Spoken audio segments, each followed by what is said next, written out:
మునగాకు అంటే ఇష్టం లేని వాళ్ళకి ఒక్కసారి ఇలా చేసి పెట్టారంటే ఇంకా కావాలని తినేస్తారు. ఇప్పుడు ఎలా చేసుకోవాలో చూసేద్దాం.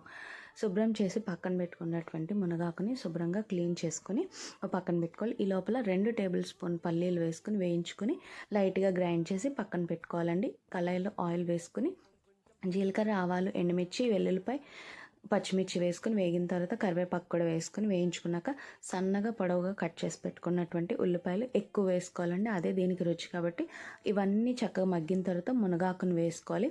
మునగాకు కూడా మగ్గిన తర్వాత కొద్దిగా ఉప్పు, మీ రుచికి పడినంత ఉప్పు, పసుపు వేసానన్న పేరుకి జస్ట్ లైట్గా కొంచెం కారం వేసి అన్నీ కలుపుకొని ఒకసారి మూత పెట్టుకుని ఒక 5 మినిట్స్ మగ్గిన తర్వాత ఏదైతే పల్లీ పొడి చేసుకొని పెట్టుకున్నామో దాన్ని కూడా వేసుకొని ఒకసారి మళ్ళీ అంతా మిక్స్ చేసుకుని ఒక 5 మినిట్స్ మగ్గనిచ్చిన తర్వాత స్టవ్ ఆఫ్ చేసుకొని వేడి వేడి అన్నంలో ఇది వేసుకుని రుచికరంగా ఉంటుంది. ఒకసారి ట్రై చేయండి.